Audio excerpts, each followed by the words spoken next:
Okay. Hi, Magenta Pixie, or shall I call you Petra? Hi, Leilah. I don't mind. Petra, Magenta, or Pixie. I get called all three, so I don't mind. Well, they all three are quite beautiful because when I see magenta, I see flowers and colors, and when I see pixie, I see like pixies and fairies. Yeah. And Petra's a lovely mystical name too. So I'd just like to tell everybody that Magenta Pixie channels messages coming from collective energy, who presents a nine white winged beings. So I've had the honor of speaking to you before and watching your YouTube videos. I've also read your book, and there's so many interesting aspects you speak about and you write about. So I'd like to embrace you for an hour, exchange some energies, and get everybody to see what I see and what other people see. This amazing woman you are. Thank you very much. That's so sweet of you. I see flowers when I look at you too. You look to me like a beautiful flower, a rose. Oh, thank you. Thank you. All roses have thorns. Yes, well they do, but if maybe we need thorns as well. Yeah. Maybe that's the assertive side, and the flower and the bud is the creative side. So lots of metaphors in the flowers. Yeah. But thank you very much for asking me, to come along and be interviewed. So looking forward to it. Yeah, well, I noticed on all your interviews and your channel, you speak of, changes that's happening in the planet. You speak about contracts. I've read the book about contracts. But I would like to ask you, what is your input or the change the world's going through, changes that's coming up? And also, how do you see the masculinity changing with femininity? Okay, well, your first question, the changes that are coming up.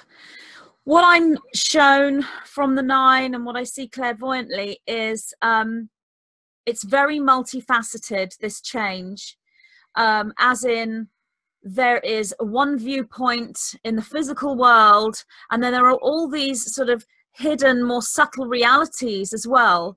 And I guess they link to the dimensions of existence, but they also link to us and our own emotional field and our own consciousness.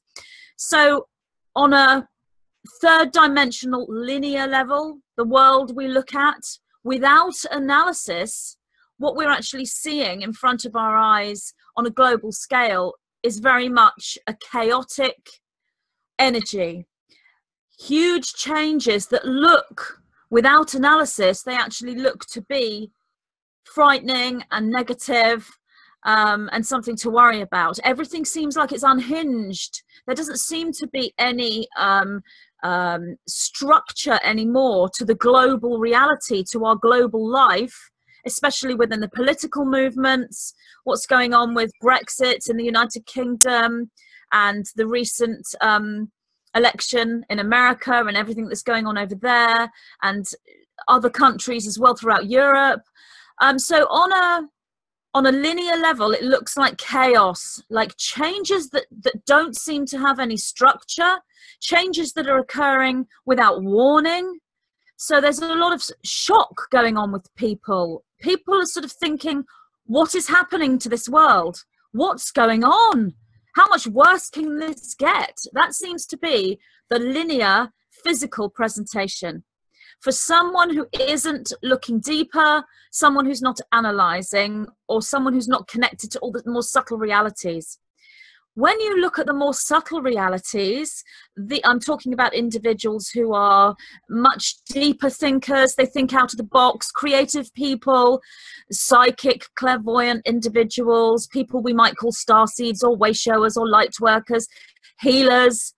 These individuals have a different worldview. They don't look at everything just on face value. They look deeper and they analyze, and they work with their intuition and their knowings. They work with the dream time as well as the waking state. And those individuals are seeing, and they're not just seeing, they're creating through what they see, through what they know, a different reality. What we actually see here, yes, there's a change, But it is not a negative change. It is an incredibly positive one. It's a natural change.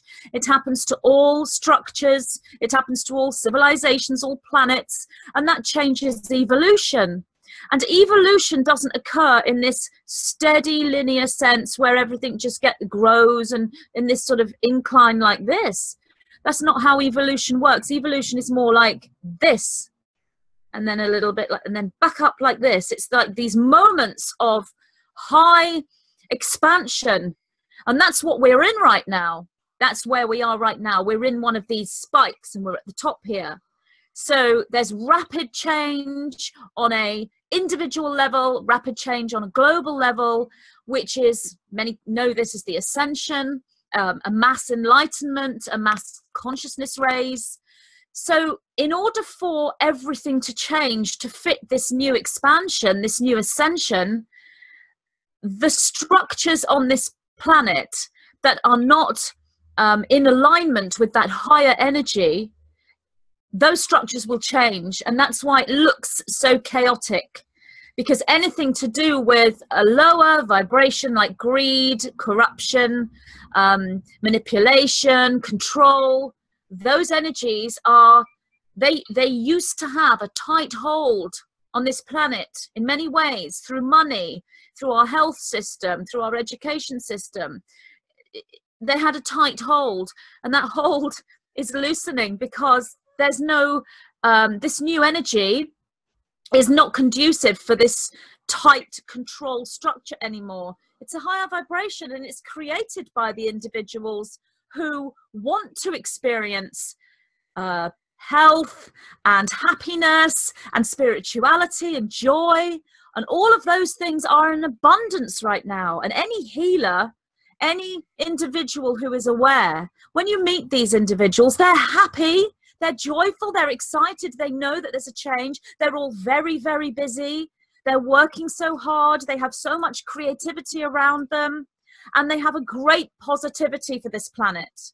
So there is a sort of a multi-layered change going on, where there are many different perspectives you can have. Now, which perspective you hold sort of anchors you into the reality you experience. So if you hold a perspective of, this world is awful, it's falling apart, it's really chaotic, I don't know what's happening, I'm really scared, what on earth is going to happen next? You're going to create that for yourself, even though on a linear level it's a true analysis of this reality. But if you take the higher view and you think to yourself, there's such a change going on and it's beautiful, we're connecting together, there's another dimension that's manifesting here on this planet, we're meeting like-minded individuals, it's like this huge reunion is going on. These souls that we've known throughout time, that we've been separated from for a long, long time, we're now finding them again. If you take that viewpoint, then you create that reality for yourself. So that's kind of what's going on right now, I would say. That's the way I would explain it. Do you think this is why, like, twin flames are reigniting so much? It's becoming so common. Do you think that could be why, because of the change in evolution? Well, you asked about the masculine energy as well, and that links to that. That question is really, the masculine energy has been, I mean, in order to suppress the masculine energy, one has to suppress the feminine energy. So that's what's happened. So it's been like a false empowerment to the male energy on this planet. It's been a suppression of the female and a false empowerment of the male, as in, male energy is all important, male energy is the energy that sustains, and the feminine energy is pushed down. And of course that creates an imbalance within the female and the male. So twin flame energy, as in a relationship that mirrors that frequency, and twin flame energy is a frequency rather than a person or a couple, but that frequency is mirrored within individuals. So those relationships, people are having relationships up until this shift point, and those relationships are distorted because the feminine is suppressed within the female, the masculine is suppressed within the male, and that doesn't necessarily mean heterosexual relationships. It's been the same with same-sex relationships as well, because you still have a masculine and a feminine within same-sex relationships. You're looking at the feminine and masculine energy within each individual. Those energies have been suppressed.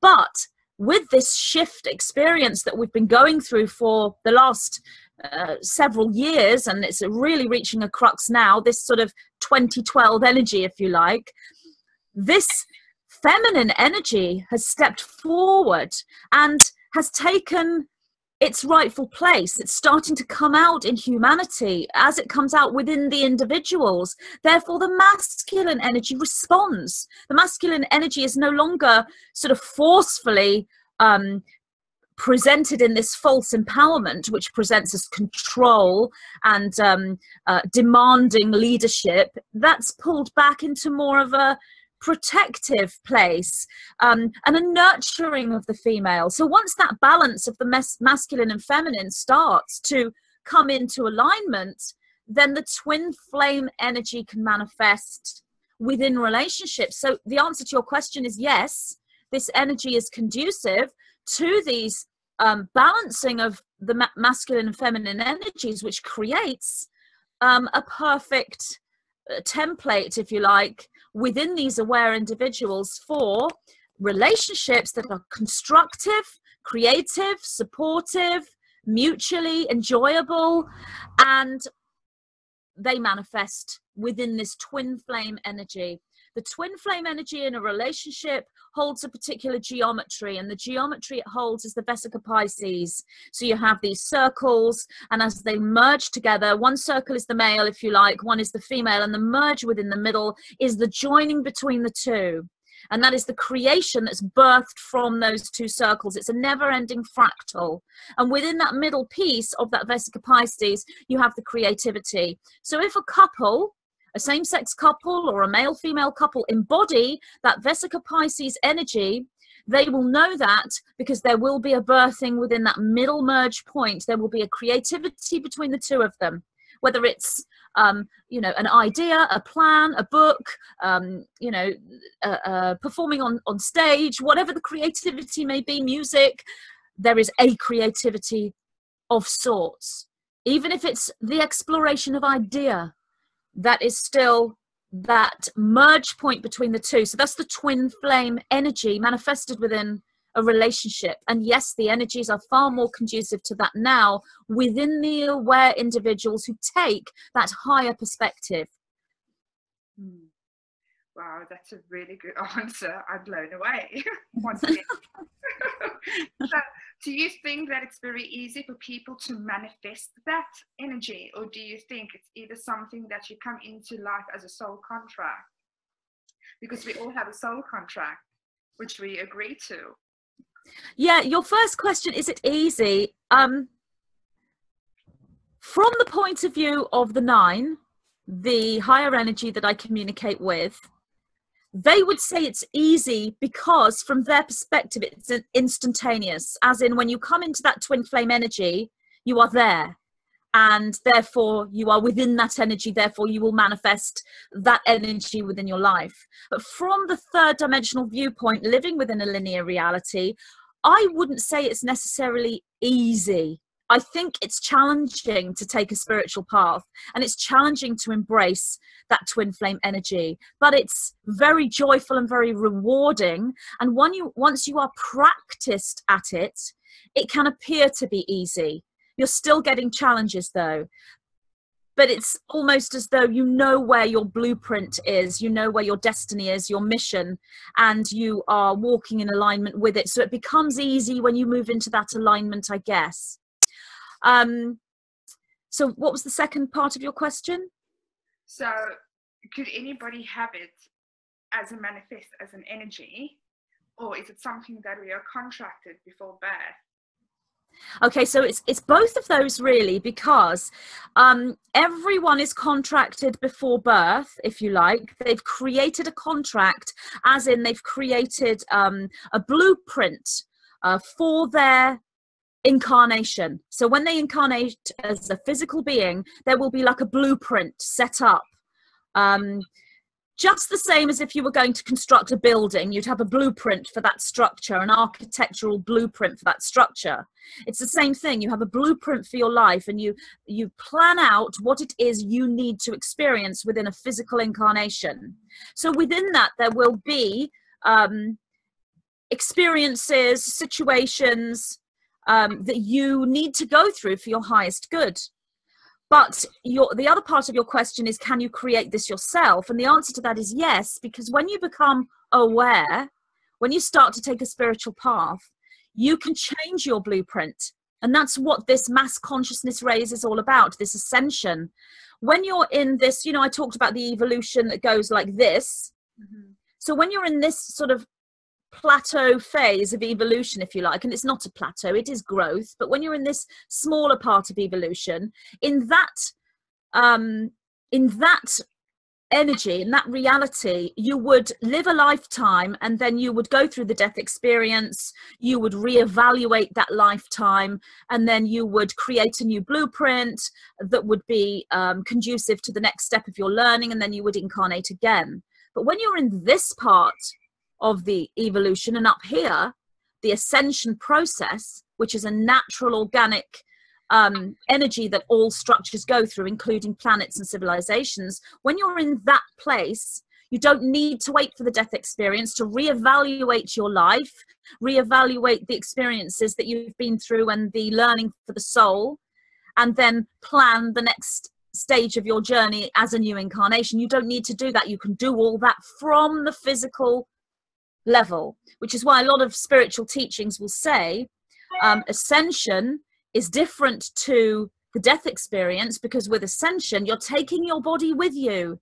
What that is a metaphor for is you are experiencing within the physical body, from the physical perspective, that which you would normally have to leave the body to experience. You don't have to leave the body. You can experience it here in this reality, because you go to this place of energy. The nine call this the 0 point, the point of creation. From that point, there are no contracts, because that point is timeless. There is no past, present, or future. Therefore, there can be no future blueprint, and there can be no past life contract, for all time is one moment. And it's from that place that you then create the new blueprint, or you create the change within the past. You can change your past, your future. You actually sit within the central point of a geometric structure. This is all information coming in my next book that I'm writing at the moment. It's more about the architecture of the matrix rather than the understanding and the awareness of the matrix and mastery over the matrix. The matrix being the individualized soul aspect of us, as in this this computer that we put code into via our emotion. The information that's coming through now for this next book is about the creation point. They call this, it's the 0 point, or the pivot point. They call it the pivot point because when you think of it as a geometric structure, you can actually move that structure. And when I say geometric structure, I mean that there is you're sort of sitting in the middle of a sacred cross. So there's like a vertical pillar of light this way. There's a sideways part of the cross, and a forward part and a backward part of the cross. They call this the vertical pillar of light, the 9. It's the vertical axis of the matrix. And the sideways arm, or they call this the horizontal rainbow bridge pathway. So it goes this way and this way. And what this means is it teaches you to have awareness within a geometric sense of you as an energy body, as a geometry. And so you're looking at the vertical pillar of light is up and down. So you're looking at the cosmos and the heavens and the overworld. And when you look down, you're looking at the underworld. You're looking at the earth and through the earth. You're going into the fractal rather than out of the fractal. The sideways arm of the cross is the quantum world, all the different aspects of you. So if you go sideways, you will see all the choices that you could have made, all the different decisions that you've had to make throughout your life. So these are parallel versions of you.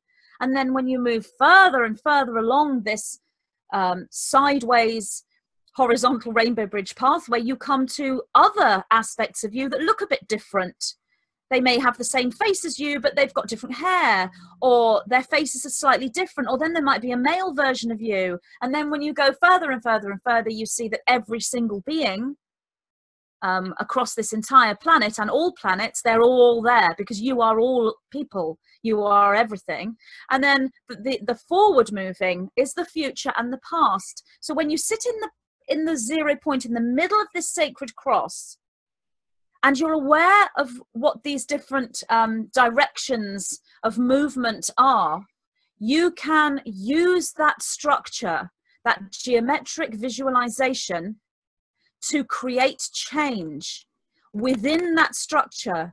And how you do this is by directly communicating with your DNA, because that structure is your DNA. And visualization is so powerful because you communicate with your DNA via the language of light, or rather, the DNA communicates with itself via the language of light. The subconscious, conscious mind communicates via the language of light. The feminine part of the self, the masculine part of the self, communicate via the language of light, which is a cosmic language. It's a language of frequency. And in the physical body, the way that we interpret frequency is through symbolism and picture and visual metaphor. So you can use loads of different wonderful metaphors. These guided meditations out there are very, very good for this. Your own personal metaphor that you come up with is a wonderful and probably the most aligned way to utilize this language of light communication. So you can actually imagine that you're in a field and you're talking to an ascended master, and you're asking this ascended master how to assist you with creating the new blueprint and changing your reality. But the geometry is more of a 6th dimensional perspective as to how to work with this creation of your reality. And what you're doing is you are reevaluating the self as a soul from the physical level, in the physical body, without having to go through the death experience and have a reincarnation. You're doing it from here. Now, when you do that, you don't even have to reincarnate again, because you will have upgraded, if you like, or ascended from this point of view. So when you leave this physical body, you can make a choice as to whether to reincarnate back into 3rd dimensional Earth or not. And up until this shift point, there hasn't been a choice. We've been reincarnating back as a sort of a magnetic boomerang response back into this reality. Now, on one level, you could see that as entrapment and a deliberate dark magical work to entrap souls so they continue to bounce back to incarnation against their will. Now, that's true. That's absolutely true from one perspective. Another perspective would be that we chose to bounce back so that we could experience the separation in order to then individualize as a soul and move into oneness. So that's true as well.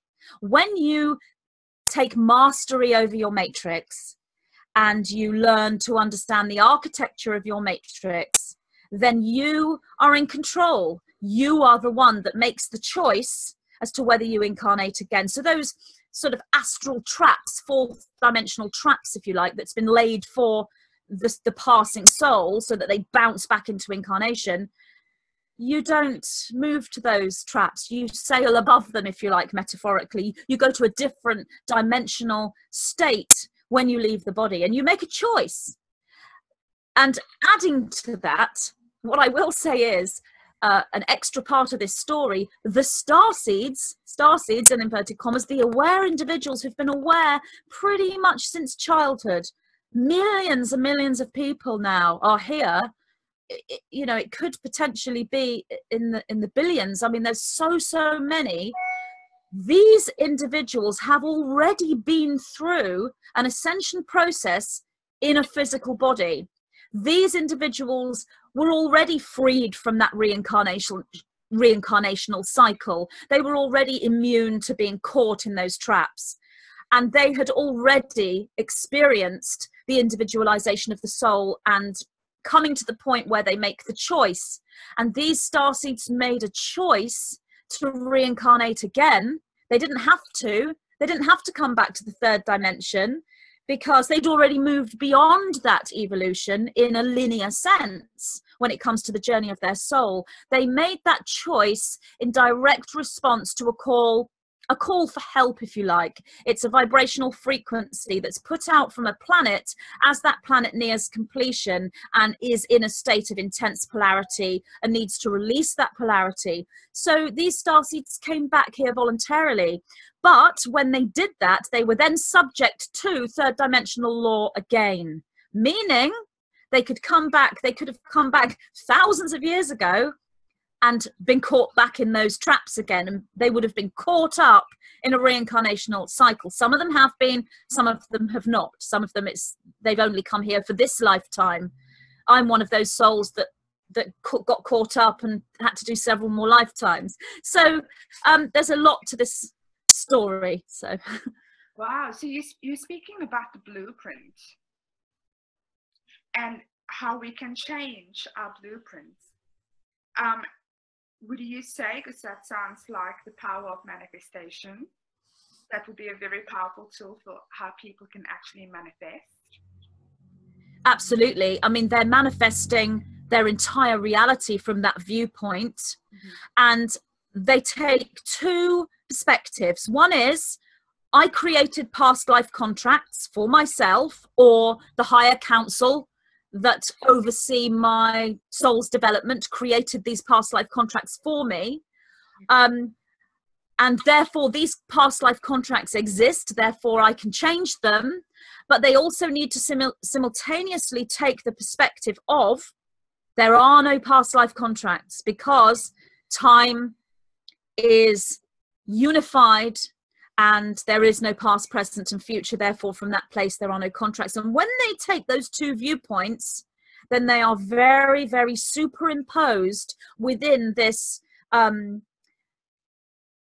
dimensional structure, if you like. It's almost like watching a film in 2D, two-dimensional film, and then putting on those 3D glasses and seeing the film in a three-dimensional sense, where, you know, in the cartoons, the pieces of the film come shooting out at you when you've got those glasses out on. That's kind of what it's like. You create a richer dimensional field within your consciousness, within your understanding.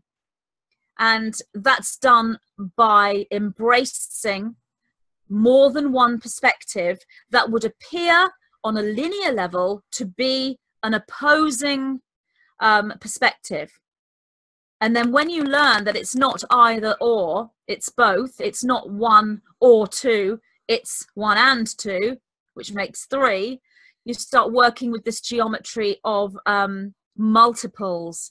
That's the expansion that's going on in the brain and in the DNA. So yes, absolutely, it is a very powerful tool for manifestation on all levels of your reality. You speak quite a bit about geometry and shapes, and I've noticed around me and lately everything is kind of mandalas in shops. Do you think with people walking, we could call the unawakened people or not consciously awoken yet, these are kind of messages that triggers them to wake up?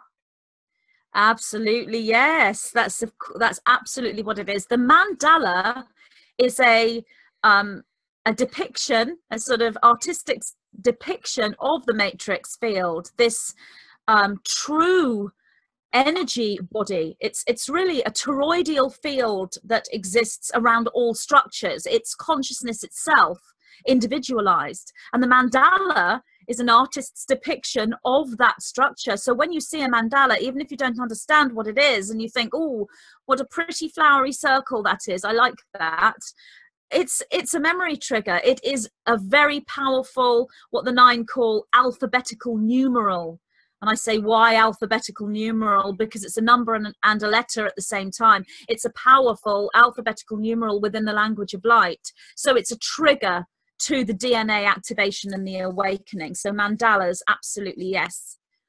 So I find, as in the work that I do, lots of people that I see usually come to me in the very early stages of the awakening.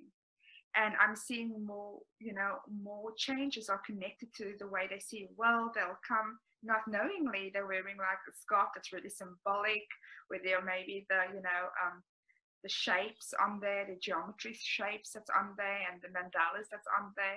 And I feel that this could be the trigger to awaken a lot of people and the vibration of earth at the moment, because it's becoming so common and so known. You can go into any shop and there could be a mandala, and the subconscious thought or the 3D dimension will probably be irrelevant at that stage.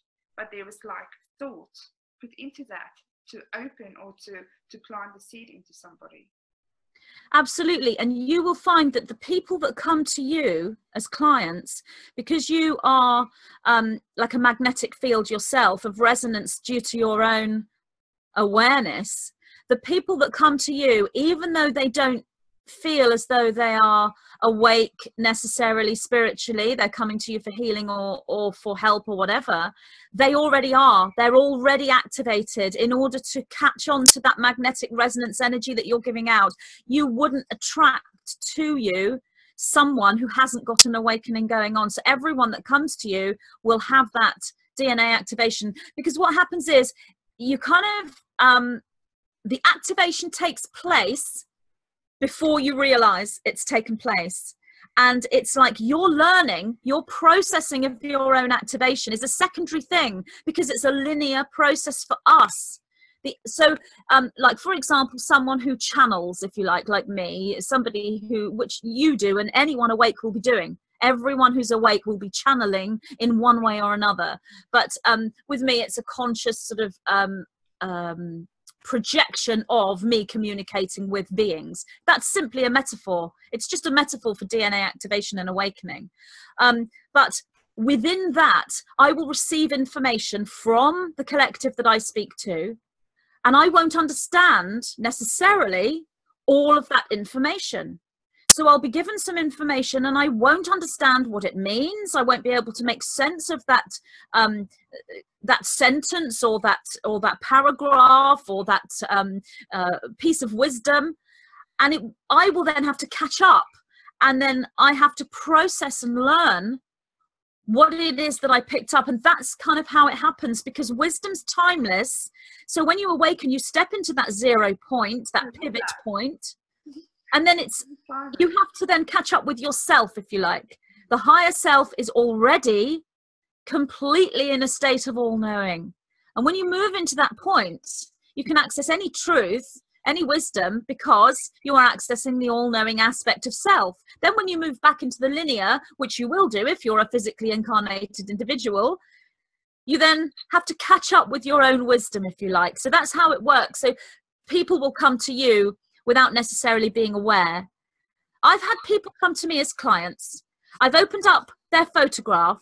I've looked at their photograph and seen this beaming light, this open heart, this beautiful balance of chakras, and this lovely symmetrical matrix. And I'm thinking, why is this person coming to me? They are completely and utterly standing within the organic genius flow. They are in that process of ascension, nicely into their light body, in alignment with where we are on this planet. And when I speak to them, they feel like they're complete beginners, and they feel like they're really stuck and they don't know how to move forward. And I've already seen within their energy field where they are.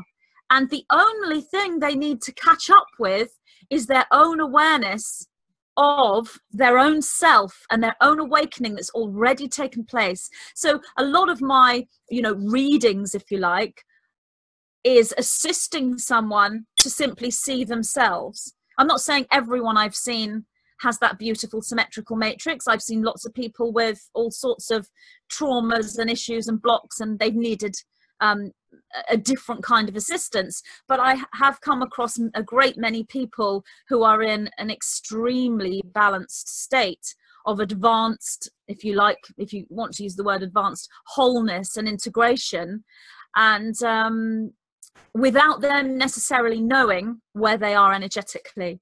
And so I've simply just been a confirmation for them, I guess, a mirror.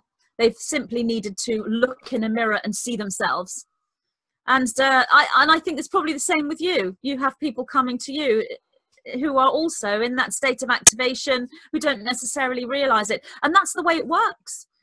If it were to work the other way round, then we would be in a place of ego, and we would be in a place of distortion, because we couldn't stand ahead of oneness in a linear sense, because you're outside of the 0 point. In a linear reality, you're outside of the 0 point. So the wisdom will always be the timeless aspect, and the linear aspect is always catching up with that. So it's a moving in and out like a pulse. And you don't stay static in either. If you stay static within a physical incarnated reality, then you're not experiencing the 0 point. So you can't move into the DNA activation and the ascension and the accessing of timeless wisdom. But if you were to stay permanently in the 0 point, which definitely is where we're going, but we as a community, and I'm talking about all of humanity, we aren't there yet on an energetic level where we remain permanently within the 0 point on a global level. We are individually, there are individual groups on this planet that do remain within the 0 point all the time. And these are your deeply spiritual individuals that have dedicated their life to spirituality, and they will be, masters, and they will be breatharians. They won't need to eat food, or they won't have bodily functions they need to work with. That is a different path, and they are on this planet, but on a collective level we aren't there yet, but it's our future. Okay, this is really interesting, and your knowledge is, honestly, you really know what you're talking about. So I'd like to ask you just a few questions before we go offline soon, because I can get lost in time with you, stuck in translation, in this entwinement. A lot of people who look at your website, or lots of people who are very new, and I actually wrote a blog not long ago, being born in Cape Town, especially with my background where we were religious. My family were Pentecostal, we went through the Catholic, domination, and through all the changes we go through, lots of people have a very 3D tunnel vision look of what spirituality is. So anyone that's watching this now who isn't really aware of this, because the moment you say you're a psychic, clairvoyant, a healer, a channeler, they have an image of you sat behind a crystal ball with dingly crystals around your arms, giving readings and cards. What could you translate this to them in their language? How would you translate this to them? That's a brilliant question. Really, really excellent question. Just to comment on the first thing you said about me having a lot of knowledge, it's funny, but I don't necessarily see that in a way. I mean, I guess I do. My knowledge is accumulated via communication with the nine and via research, and a lot of my research is into nutrition and the body rather than necessarily spirituality. But it isn't really about holding knowledge or accumulating knowledge. It's really about having a stream into that higher aspect. It's like having a constant communication so that you draw down that information when you need it, and you don't necessarily hold it all the time. But I guess on a third dimensional level, you would say it's an accumulation of knowledge, but it's more about having a stream to that higher connection, which anyone can do. And that stream came to me before I had accumulated any knowledge. I started to channel, if you like, before I accumulated knowledge. The knowledge came through the channeling, and yet that timeless wisdom was there from the start, because it's the 0 point. But that sort of takes me into the response to your next question, and it's a really, really good question. And I have actually come across people in my life who channeling, you know, sitting there speaking to beings that don't exist. It's like, no, they just cannot, they cannot go there. It's just fairyland, you know, to them.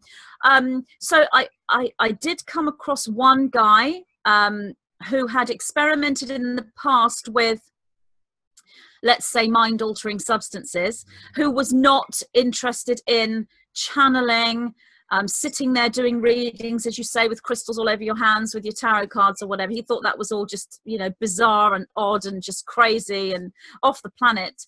But he was interested in some of the experiences that I'd had, as they were very similar to his own, given the fact that he'd done mind-altering substances, even though he wasn't necessarily sort of spiritual in that own awareness.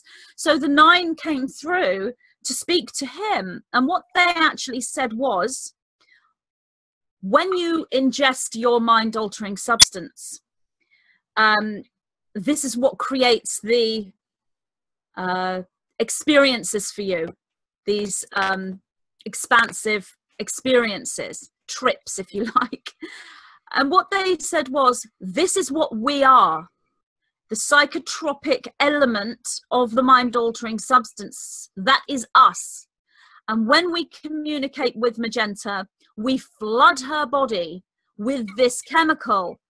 And I got a bit scared, and I said, do you? I don't want my body flooded with a chemical. And they go, no, it's okay. It's all right. And they were continuing to talk to him while I'm having this internal conversation. And they said, so that's how they explained to him what they were. And then he kind of realized, he said, basically what you're saying is, you know, you're high whenever you want naturally. And I said, yeah.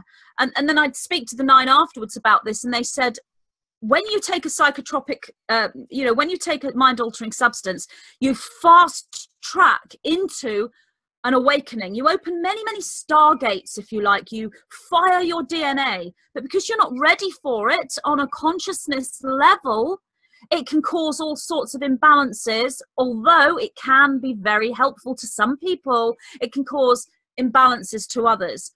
With me, because I don't do that, I don't take any kind of substance, it's a natural awakening of that chemical that is normal and natural for every human being, and it's in alignment with where my consciousness is. So it doesn't sort of go out into this distortion or imbalance, because it's only there at the level that I can work with. So somebody who wasn't into channeling, I could perhaps say, I'm able to create natural chemicals within my body that allow me to experience other dimensions or whatever. That's only one way. I also was speaking to someone else once who he was married, and his wife was a very great friend of mine, and she had become incredibly aware, and he was finding it difficult to deal with her awareness, and she's talking about angels and beings, and he was just like, no way. And I thought, well, how can I explain to him what's happening to her in a language that he would understand? And I don't necessarily know, as Magenta, I didn't know how to do this. It's the 9 that would come through me and talk to him, or rather with him, they spoke to me so I could speak to him, because he wasn't into channeling. And what they said was, he was a guitarist, and a very, very good one. And what the 9 said was, when you play your guitar and you move into this zone of creativity and you allow the music to flow, do you feel at that moment in a state of absolute peace, absolute joy, like you're doing what you came here to do, like you are living the most blissful part of life that you possibly could? He said, oh yes, absolutely. It is an indescribable feeling. And I said, well, that's what's happening to your wife without playing a guitar. And he said, oh. So he kind of understood that. And then I have had a few clients come to me who've heard of me via other people who've actually said, I've come to you because I've got things happening to me that I don't understand, but I'm not interested in angels, ascended masters, channeling, new age, crystals and readings. I don't want any of that. But I want you, I've been told that you can explain what's happening to me in a more logical way. And so I will cut out all the new age stuff, and we will look at the body, and we'll look at the brain and the emotions, and we'll look at the physical world and to explain what's happening. So it absolutely can be done. And when I first started to talk to the 9, that is what they told me my mission was. They said, in this awakening, you'll have lots and lots of people on a spiritual level and lots of people within a scientific level and within all these different fields, and that I would be someone who would be shown ways to join these different modalities up and be able to explain what's happening in lots of different ways. That's kind of what I do. That's the main part of my work. And I guess really, rather than a channel, I would be a translator, you know, like somebody who speaks 12 languages and they're sitting in a room with a different representative from every country, and they're able to translate all the languages in order to cohesively bring the conversation together. That's what I kind of do. So okay, wow, so that leads me to the next question. Okay, To ask you. So these ones are going to be 3 short questions, because I think we are, wow, we've got right over time, which is good. I was going to ask you, for anybody watching and just for interest's sake, who is Petra? who is Petra? Oh, that's a fantastic question as well. And probably a question that I doubt I will ever be able to fully answer, because once you connect with the source aspect of yourself, that inner God, creator, goddess, it's timeless and infinite. So even consciousness itself can't answer the question, who is consciousness or what is consciousness? That's what we're here for, to answer. So when you connect with that, who is Petra or who is Leilah is an infinite discovery. But obviously I can attempt to answer it somewhat. And I guess it's strange, because when I first started to channel and create videos for YouTube, my partner would say Magenta Pixie and Petra are 2 different people. You know, it's like Magenta Pixie's an actress. She's this really wise person that talks about all this amazing stuff, and yet here you are in the kitchen with me moaning because I haven't washed up my plate, or I haven't put the bins out, or I haven't walked the dog. Or so really, it is about merging the linear aspect of yourself, the physical aspect of yourself, with the higher aspect. And I suppose Petra is me, is an evolving aspect of a human being who is learning to merge the linear human thinking person who's separate from source into that aspect that is at one with source, and actually bringing that into the everyday life. And in that respect, Petra is a master in some ways, and she's a complete novice and a total beginner in other ways. That's how I would describe Petra myself. But I like her, you know. I didn't used to when she was younger. I didn't used to like her at all. I used to find fault with her all the time. And through my life and my spiritual journey, I've learned to like Petra, you know, which is so important. You need to like yourself. You need to love yourself. Well, and that's, I love Petra. Yeah, and that's something that really gets people. When you say, I love myself, they look at you like, what? How could you say that? You know, that's really, it's egotistical and vain. Yeah, it's something you just don't say. But you must say it, but not with vanity or ego. It must be said with genuine. And the only way you can like yourself and love yourself is to live a life that you're proud of, and to live a way that you can be proud of, because the only person that's, you know, judging you, if you like, is yourself, really. and when you move into that connection, there isn't really a judgment anyway. You're not going to judge yourself when you're in that place. It's an embracing. So, but that doesn't mean you don't do things wrong, or you get things wrong, or that you make a mistake, or that you behave in a way that is out of alignment. What it means is that you're learning from those experiences and those moments, so that you can sit back and think, did I say the right thing there? Could I have behaved differently? You know what? I was wrong. And then you go back and say, do you know what? I'm really sorry. I really apologize for that. That was wrong of me. And I will make sure and take steps that I don't behave that way again. Only then can you like yourself and love yourself, because you will resonate with the fact that you look at yourself as someone who is trying to be the best person that they can, and are willing to admit when they've made mistakes, or when they've done something, you know, wrong, if you like, and try to put that right and learn from it. And that's what I do, and I've done for a long time. But it still doesn't mean that I have got to a point where every single day I will live a day where I get everything right. I don't. You know, that's the human journey. It's just that we learn from those moments, and they are some of our greatest learning moments, are our own behaviors rather than the behaviors of other people. It's our own behavior that is the learning. So, okay, so if you can finish off these sentences, it's the right word.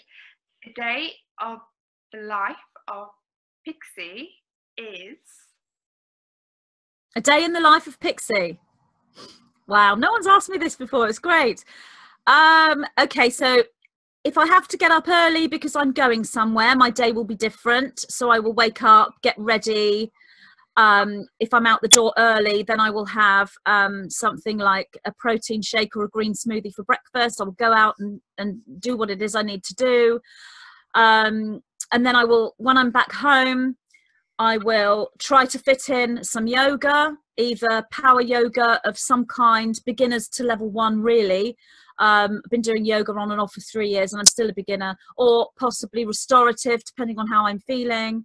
Then I will start work, which will either be, I'll either be working with a client, not so much at the moment because I'm writing my second book, so I'll start writing. Or I will do some recording of video, like an interview or something. Then I'll have lunch, which is something like a salad and maybe a green smoothie or something. So my day is quite structured when I get up in the morning. And then I work again in the afternoon, and then I try to spend a bit of time winding down around tea time. I'll cook for the family. And I usually spend my evening relaxing. I might catch up on work that I need to do, emails or some kind of admin to do with, you know, linking videos on social media, that sort of thing. I like to spend my evenings relaxing, but I spend about an hour watching television, which is usually Vikings, which I'm into at the moment, or whichever series I'm watching. I'll watch a bit of YouTube. I like to catch up on some of my favorite YouTubers, which would be either nutrition based or some of the political alternative news channels I watch. And then I go to bed fairly early and read, and I try to read for an hour to 2 hours. That will be a choice between fiction, a spiritually type book, but usually it's nutrition. And I'm currently reading The End of Heart Disease by Joel Fuhrman. It's recently his most recent book, and it's just come out in hardback. I'm reading that at the moment. So I get so excited about going up to bed and getting some reading done. I usually fall asleep with the book on my face and then wake up, and, you know. So that's the structured day. If I've got a day where I don't have to go anywhere, where I haven't got to get my son to college, or I haven't got an early appointment or something, then it'd be different. I usually wake up and spend a couple of hours in bed, and I'll write immediately. So I'll grab my laptop or pen and paper, and the first thing I will do is write. And often that is when I do some of my best writing, my best sort of channeling, automatic writing, whatever, because I've just woken up and I'm still sleepy. And if I open up a document on my laptop immediately before checking any social websites or looking at my phone or anything, then you're straight in the zone from dream time. And that's really, really good. So I will write for a couple of hours and then get up. And then if I've got a day where I'm not going anywhere, rather than having a smoothie, I will make some porridge in my little tiny crock pot, my little tiny slow cooker. I've got a really small slow cooker that's perfect for porridge. Put that on, or oatmeal if you're in America, and then I'll do some yoga and then eat porridge and then go back to my writing. So that's kind of my day. And I'm communicating with the 9 every day in some form or other. Unless I get to, and even then I'm talking to them actually, I get burnout. I have had burnout sometimes where you're working too much. So if you're doing like intense client sessions and I do too many, or it doesn't just have to be that, but you can just work too much without the relaxation to sort of offset that, or not doing yoga, not having I like the Himalayan salt baths, not doing any of those things, working too intensively, I can get burnout. And then the burnout for me is like, I don't want to know, don't talk to me, don't email me, don't phone me, don't speak to me, leave me alone. And then I know I'm in burnout. I don't really get it so much anymore because I've learned how to pace myself. But I did in the beginning when I first started working this way. And I remember when it first happened, I actually thought that I couldn't do this work anymore, that I just couldn't do it. And I remember speaking to the 9 saying, I can't do it. It's just too much. It's just too overwhelming. And it was the 9 who told me, all you need is 2 to 3 days off of relaxation and focusing elsewhere, and you will come back even stronger to your mission. I'm like, no, I don't want to do my mission. No, I've had enough of my mission. I'm sorry, I just can't do it. I failed the mission, sorry. But they were right. After 3 days of Himalayan salt baths, a little bit of yoga, a walk, taking your focus elsewhere, sitting in the garden, sitting in the sun, playing with my grandchildren, that sort of thing, all of a sudden I'm like, I am desperate to get back to work. I am desperate to get back and have a session with someone, and I need to, and it's true, my mission, I would be even more committed. And the amount of clients I've seen that have suffered from burnout, it's unbelievable. And because I've been through it myself, I was able to help other people to do it. So I don't get that so much, but I'm still speaking to the 9. So a day in the life of Pixie definitely includes talking to the 9 in some form or another. They were chatting away to me this morning before I woke up, or in that moment when you're half asleep and half awake, and telling me all sorts of things about geometry and the blueprint. And had I not had to go out this morning, I would have instantly got my laptop and started to write, because there's a download there now. But I can hold it there because I had to go out. I had to get my son to college and then talk to you. So I will be able to then access that later on. And I'm not sure, but that is to do with a lot of the questions you've asked me. So that's a bit synchronistic. Yeah. Wow.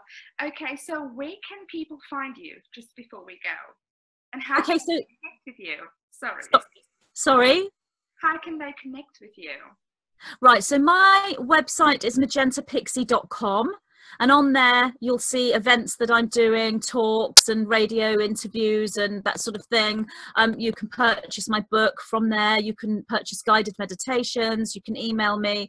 But I'm not doing personal sessions, client sessions at the moment, as I'm working on my second book.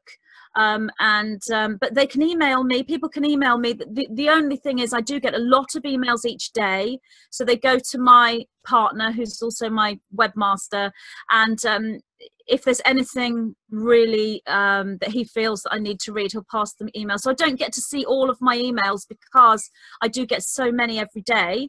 But if it's something specific, if someone says, oh, I've seen your interview with Leilah, and, I'd like to ask you a question. Some of the questions I get asked, what I do is I make a list of them and bring them through as a topic for a YouTube video. If somebody needs some kind of assistance, I do have fellow friends, including yourself, that I would recommend people to see. I did have one guy ask me a question via email, and it was so similar to the information that was coming through in my next book, that rather than use that question for a video, that question's actually gone into my next book. So if you have questions, ask them, and if I can respond in some way, I absolutely will. But if I can't, then, you know, I apologize. I can't answer all emails individually. But magentapixie.com. Yeah. Thank you so much. And thank you so much for spending this time with me this morning, exchanging energies and your profound information. I'm sure we will all be watching you on YouTube and as your platform across the world. So thank you. Thank you, Leilah. Thank you so much. That's okay. Well, we will catch up with you soon again. Okay. Thank you. Thank you. Bye.